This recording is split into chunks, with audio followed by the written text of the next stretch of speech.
The following video was created upon request, with the goal of spreading a message to the Filipino population, especially to those who still do not know the truth about their history. This continues till this day due to generations of North American ideological influences. It's worth mentioning that the Philippines designated English as an official language to downplay its Spanish history. As of today, families with greater purchasing power encourage the use of English more than that of the Philippine languages, causing more and more youth to lose their Filipino fluency. Therefore, these influences distance us from being able to successfully bridge Filipinos and Hispanics. It's crucial that we let our Filipino siblings know that they share a ton in common with Hispanics, more so than Anglo-Saxon Protestants.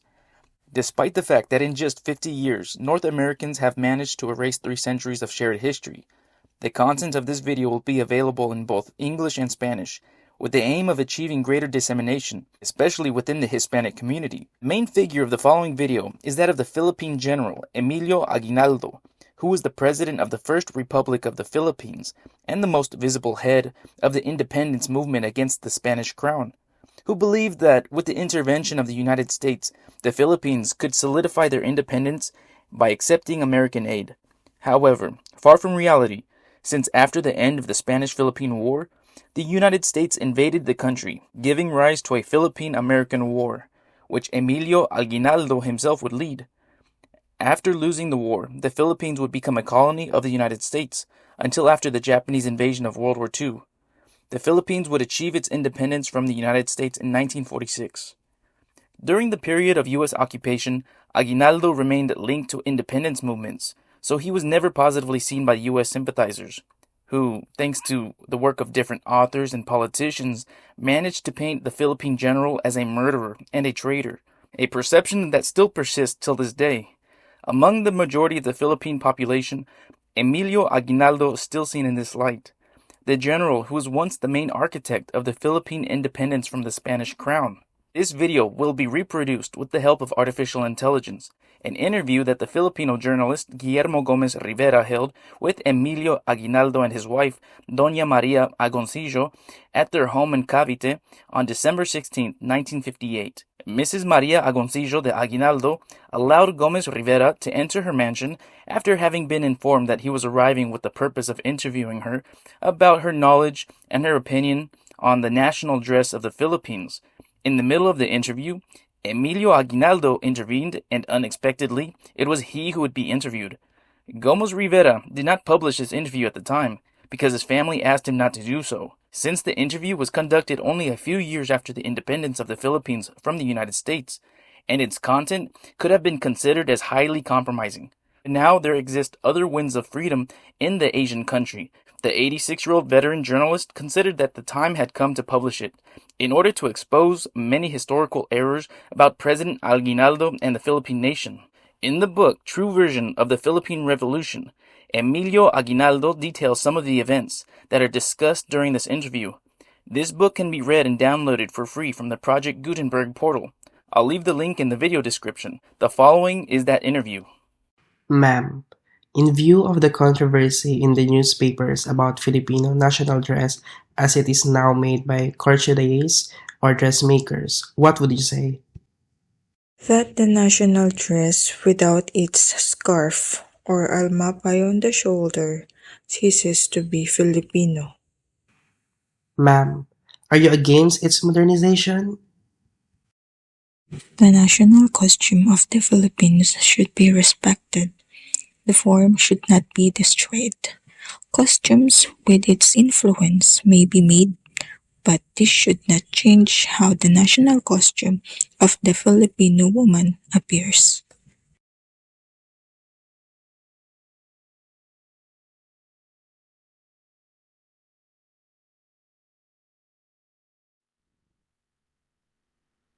It is good that this young man still speaks Spanish. What about the national dress? Mr. President, Your Excellence, yours truly represents some folk groups, and your spouse just said that the Filipino national dress must be respected. This is how it should be. Today, here, nothing is respected anymore. It is not my habit to criticize, but since you can understand me in Spanish, I tell you that I, Mr. Aguinaldo, is very sorry for what is now happening in this country, for which we, veterans of the Republic that began in 1896, have made so many sacrifices. Yes, Your Excellence, I revere you as one of our heroes and fathers of our nation. Some American history professors from the University of the Philippines came here to interview me. One of them is a certain Agoncillo, who claims to be a relative of my wife. He came here and talked to me in English. Then I had to signal him to speak in Tagalog because I knew he understands very little Spanish. Have you read the history of the Philippines that he wrote? Have you read the biography of Andres Bonifacio that he wrote? I haven't read those books, but I'm going to read them to find out what they say. I don't read in English, but some acquaintances have told me that these are not pro-Filipino books. I believe those books tell lies about me. What bad things can they say about Your Excellence? Well, what American politicians want. I ordered the assassination of Andres Bonifacio, and that is not true. I had my differences with Andres Bonifacio, but these new events want people to have a bad image of me, while the abuses and cruelties committed by the Americans are unfairly being covered up to justify their invasions and bloody annexation of the Philippines. I'm sorry to hear these words from Your Excellency, but I'm in Your Excellency's disposal to defend you and make known the true history of our country. That's it, the true history of our country, particularly the true history of our revolution against Spain and our war of resistance against the American invaders who even today are still watching me in my own country. Your Excellency has a loyal follower. One more soldier, on this, your servant. Could Your Excellency summarize for me the history of the revolution against Spain? In short, under Spain, we are not economically controlled like we are now. That is why, when we learn from the Spanish liberals what freedom, equality, and fraternity are, we embrace Freemasonry, and we all adhere to the Grand Orient of Spain. I'm talking to you about Freemasonry because I knew the Gómez Rivera brothers, Felipe and Guillermo, who are members of our Freemasonry. Yes, Your Excellency. I'm the grandson of Don Felipe and great-nephew of Don Guillermo. I have met and read about them in Semana magazine and in the Voice of Manila and other Manila newspapers. That is why I speak to you very frankly, because I'm already fed up with what they have done to my poor country, our homeland. And what bothers me the most is that they distort the history of our revolution and history of the resistance war against Americans, against the United States of America. Those historians who write our history in American English come here to interview me, and they even make me sign things. But nothing I say is published when what I declare is not in accordance with the agenda of the American invaders. They are a bunch of shameless. What is the truth, Your Excellency? The beginning of the Philippine Revolution is a work of Freemasonry, but that revolution ended with the Pact of Biak na Bato. The Filipino volunteers helped the Spanish government here to almost defeat me. For this reason, I decided to sign the peace through the Pact of Biak na Bato and decide to self-exile in Hong Kong. And why did the war against the Americans happen? Simply because the Americans cheated me. They approached me as Freemason brothers, urging me in the name of international Freemasonry to come back to the Philippines so reorganize the revolution against Spain, giving their word as Freemason brothers that once the Spanish government in our island will be eliminated, they would grant us the independence for which we fought. Have the Americans not kept their word as a brother Masons to give you and our people their freedom? None of that. Read the local defense board that we signed by Apolinario Mabini. I have asked Deputy Don Miguel Cuenco of Cebu to publish in the text for the teaching of Spanish that decree, the proclamation that we issued. The local defense boards. For this reason, upon arriving in the Philippines, I immediately declared the independence of the Philippines from Spain, hoping that the Americans would support us. But they betrayed me. They betrayed us. Instead of supporting us as allies, they deliberately provoked us into war, very intentionally, because their purpose was to rob us of the gold and silver reserves that we accumulated in Malolos under the custody of General Antonio Luna and Captain Serviliano Sevilla. That reserve is worth more than $1 billion, and it was stolen from us when Malolos was defeated by Arthur MacArthur, and they followed me to Palanan, Isabela to capture me. They didn't dare to execute me because it was not convenient for them to do so. They want me alive in order to blame me for the murder of Andres Bonifacio and Antonio Luna. How did the Americans manage to intervene in these murders, Your Excellency? They are very cunning.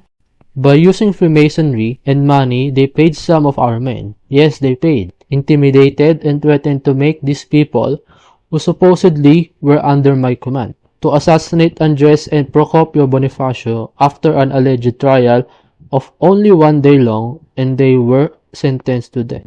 I didn't want to confirm that sentence, but they forced me with threats, even against my family.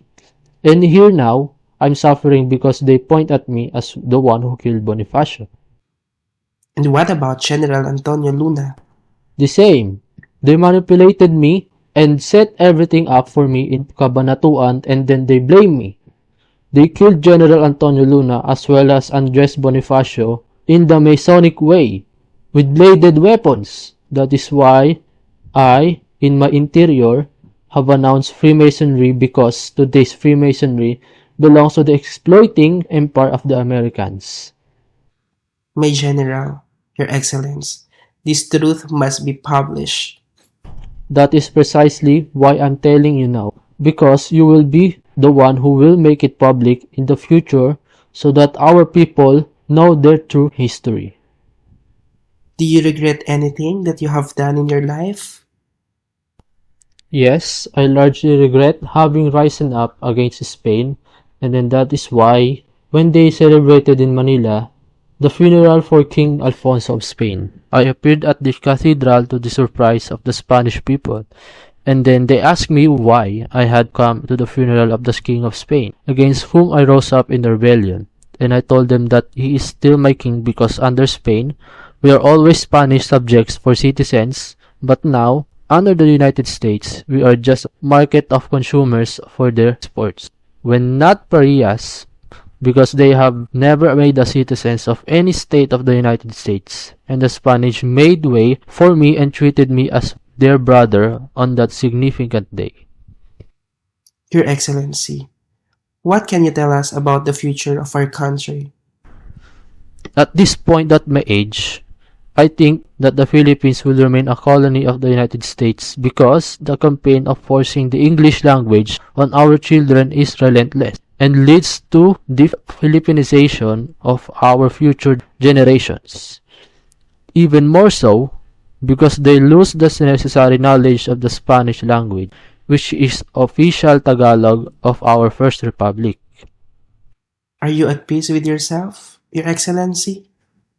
Yes, I have returned to my religion, the one which we inherited as Spanish subjects, and like the old soldier that I am, I will slowly pass away to a better life with a clear conscience, with nothing more than the satisfaction of having honestly served my country with my possibilities and despite limitations. Thank you, Your Excellency.